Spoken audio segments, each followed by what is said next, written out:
Hi bro, hi sir, பிரைஸ்லாம் ஸ்ட்ராங்காக இருக்கணும் bro. Sister உங்களையும் தான் ஸ்ட்ராங்காக இருக்கணும். நான் சொல்லலைங்க, ஆண்டவர் சொல்கிறார். நானும் அது ஃபிசிக்கல் ட்ரெயினர். ஓகே, ஜிம்முக்கு போங்க, ஸ்ட்ரென்த் ட்ரைனிங் பண்ணுங்க, பாடியை ஃபிட்டாக வச்சுக்கோன்னு சொல்லுவேன். இவர் எல்லாத்துக்குமே ட்ரெயினர். ஓகே, இன்னைக்கு வார்த்தையில் இந்த ஒரு விஷயத்தில் என் பிள்ளைங்க ஸ்ட்ராங்காக இருக்கணும், அதை சொல்லிவிடு அவங்க கிட்டன்னு சொல்லி தெளிவாக சொல்லிட்டார். அதனால தான் நான் வார்த்தை உங்களிடத்தில் பேச வரேன். இது ஜபத்தில் தெளிவாக சொன்னார். காலையில் எழுந்தோடனே சொல்லிட்டாரு. அதை நான் ப்ரீச் பண்ணுறேன். வார்த்தைக்குள்ளே போயிறேன். என்ன மாதிரி ஆண்டவர் உங்களை தேடி போகிறேன் விசுவாசிக்கிறேன். அப்போஸ்தலனாகிய பவுல் ரோமபுரிக்கு எழுதின நிருபம் 4 அதிகாரம் 26 வசனத்தில் தேவன் வாக்குத்தத்தம் பண்ணினதை நிறைவேற்ற வல்லவராய் இருக்கிறார் என்று முழு நிச்சயமாய் நம்பி தேவனை மகிமைப்படுத்தி விசுவாசத்தில் வல்லவனானான். முழு நிச்சயமாய் நம்பி வல்லவனானான். ஜிம்முக்கு போய் ஸ்ட்ரென்த் ட்ரைனிங் பண்ணி உடம்ப ஃபிட்டாக வச்சுக்கலாம். ஆனால் ஃபிசிக்கலி ஸ்ட்ரென்த்தாக இருக்க நம்ம ஸ்பிரிச்சுவலி டிவைன்லி வீக்காக இருந்தால் வேலைக்கு ஆகுது. நீங்கள் வீக்காக இருக்கக்கூடாதுன்னு ஆண்டு ஆசைப்படுறாரு. என்னடா சொல்கிற ஒன்றுமே புரியல.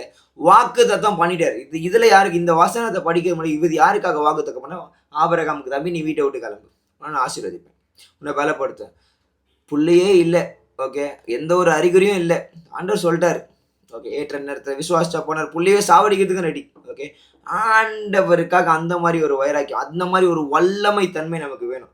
அது அவரால் தான் கொடுக்க முடியும். ஸோ அதனால் through the word of God. மனுஷன் அப்பத்தினால வார்த்தையினால தான் படிப்பான். அந்த வார்த்தையில சொல்லுது உன்னை ஆசீர்வதிக்கவே ஆசீர்வதி, உன்னை பெருகவே பெருக போனேன், உன்னை உயர்த்தவே உயர்த்துவேன், நீ போகிற இடம்லாம், நீ கால் வைக்கிற இடம்லாம் அப்படின்னு தான் சொல்லியிருக்காரு. ஆதியாகமத்தில் பற்றி தெரியும். அவ்வளோ வாக்கு தத்தங்கள். இதெல்லாம் ஆபிரகாமுக்கு மட்டும் தான் கொடுத்தாரு அப்படின்னா இல்லை, ஆபிரகாமின் சந்ததியாக நமக்கும் தான் கொடுத்துருக்காரு, உங்களுக்கு தான் கொடுத்துருக்காரு. உங்களுக்கு சும்மா ஒன்றும் படிக்கல. ஓகே, உங்களுக்கு குறித்து ஒரு பிளானோட தான் படிச்சிருக்காரு. சாபமும் பாவமும் நம்மளை தொடர்ந்துன்னா அதை அடிச்சு விட்டு இயேசுவின் நாமத்தில் வார்த்தையை பிடிச்சிட்டு வல்லவனாகி ஓடுங்கன்னு சொல்லி இன்னைக்கு வார்த்தை சொல்றாரு. பாருங்களேன் தெளிவா.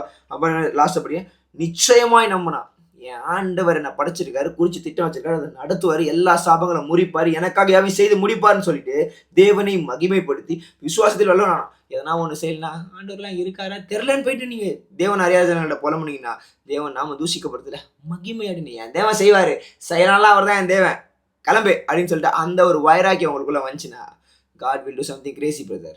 Please be strengthen yourself through the word of God. Okay, புரிஞ்சிருக்கணும் நினைக்கிறேன். எந்த இடத்துல வீக்காக இருக்கீங்கன்னு தெரியாது, அவருக்கு தெரியும். அவர் உங்களை பலப்படுத்த வல்லவராக இருக்கார். ஒரு சின்ன ஜோம் பண்ணிட்டா அன்பின் தேவனே, நீங்கள் சொன்ன வார்த்தை நான் பேசிட்டேன்.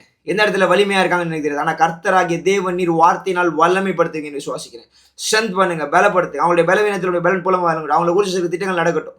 எனக்கு நடக்காதுன்னு நினைக்கிற காரியங்களை நடக்க பண்ணுங்க, முடியாதுன்னு காரியங்களை முடிய பண்ணுங்க, ஆகாதுன்ற காரியத்தில் ஆக பாருங்க. ஏன்னா உம்மால் கூடாத காரியம் ஒன்றும் மேலே எனக்கு தெரியும். ஆண்டவர் வார்த்தையை ருசிச்சு பார்த்து நடக்கிறவன் அதே வார்த்தை இவங்களும் பற்றி கொண்டு நடக்க செபிக்கிற நேரத்தில் ஒரு புதிய வல்லமை அவங்களுக்குள்ள கலந்து போகட்டும்.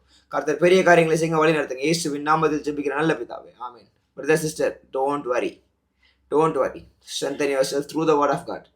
Okay, through the spirit of God. God will help you, lead you. Okay, happy Monday. God bless you. Keep moving. கர்த்தர் உங்களை கொண்டு பெரிய காரியங்களை செய்வார். இந்த நாள் இல்லாங்க கர்த்தருக்கு ஸ்தோத்திரம். ஆமென். அல்லேலூயா. Love you.